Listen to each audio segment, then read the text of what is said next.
అదే RTV app వార్తల్ని క్షణాల్లో చదివే అవకాశం ఉంటుంది. ఒక న్యూస్ పేపర్, ఒక టెలివిజన్ ఛానల్ మీ చేతుల్లో ఎప్పుడూ ఉంటాయి. నిన్న జరిగినటువంటి తెలంగాణలో ఒక దుర్మార్గపు చర్య, బాల్కా సుమన్ గారు మాట్లాడినటువంటి మాటలను తీవ్రంగా తెలంగాణ ప్రజలు ఖండిస్తున్నారు.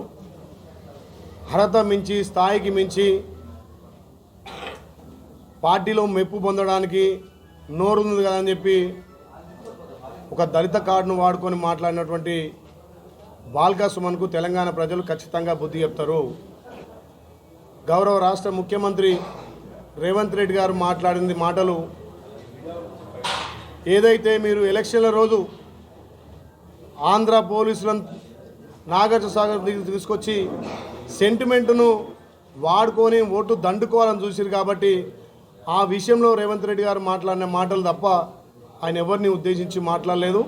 గతంలో గతంలో కేసీఆర్ మాట్లాడినప్పుడు కేంద్ర మంత్రి మీద అన్నప్పుడు మరి మీరు అప్పుడేమో ఒప్పు అవుతుంది, ఇప్పుడు తెలంగాణ ముఖ్యమంత్రి రేవంత్ రెడ్డి గారు మాట్లాడితే తప్పు అవుతుందా? అప్పుడు ఎక్కడ పోయింది మీ తెలివి?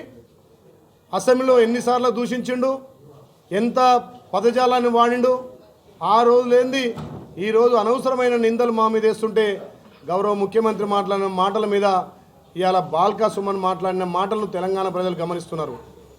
ఇవాళ ముఖ్యమంత్రి ఒక గౌరవ హోదా, ఒక రేవంత్ రెడ్డి గారిని అన్నట్టు కాదు, ఇది 4 కోట్ల తెలంగాణ ప్రజలు అన్నట్టు. ఇవాళ 4 కోట్ల తెలంగాణ ప్రజలకు బాల్కా సుమన్ క్షమాపణ కోరాలే, లేకపోతే బాల్కా సుమన్కు ఖచ్చితంగా అంతకెక్కువ పరిణామం తెలంగాణ ప్రజలు చూపిస్తారు.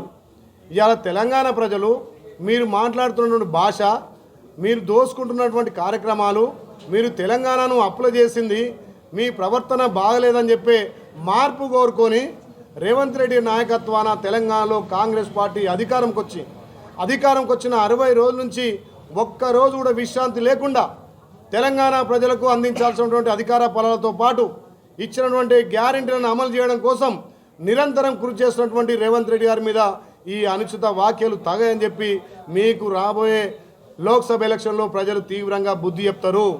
ఇప్పటికైనా నోరు అదుపులో పెట్టుకో బాల్కా సుమన్. ఇవాళ నువ్వు కేసీఆర్ ముప్పు కోసం చేస్తున్నటువంటి చౌకటాగారు ప్రకటనను మానుకోకపోతే ఏదైతే నువ్వు వాడిన భాష ఇవాళ తెలంగాణ ప్రజలు గమనిస్తున్నారు. కాబట్టి బాల్కా సుమన్ హెచ్చరిస్తున్నాం, ఎక్కడ కూడా నువ్వు తిరగకుండా తెలంగాణ ప్రజలు ఎక్కడికక్కడ అడ్డుకుంటారు.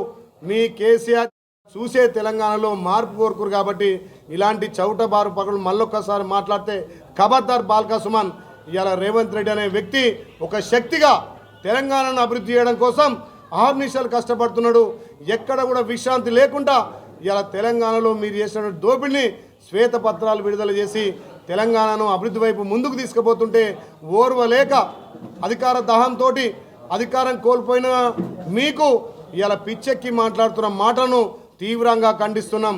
ఇవాళ 4 కోట్ల ప్రజలకు బాల్కా సుమన్ క్షమాపణ చెప్పాల్సిందే, లేకపోతే అంతకెక్కువ తీవ్ర పరిణామాలు ఉంటాయని చెప్పి హెచ్చరిస్తున్నాం. మరిన్ని వీడియోస్ కోసం ఛానల్ ని సబ్స్క్రైబ్ చేయండి, లేటెస్ట్ అప్డేట్స్ కోసం వాట్సాప్ ఛానల్ ని ఫాలో చేయండి అండ్ లింక్ డిస్క్రిప్షన్ లో ఉంది.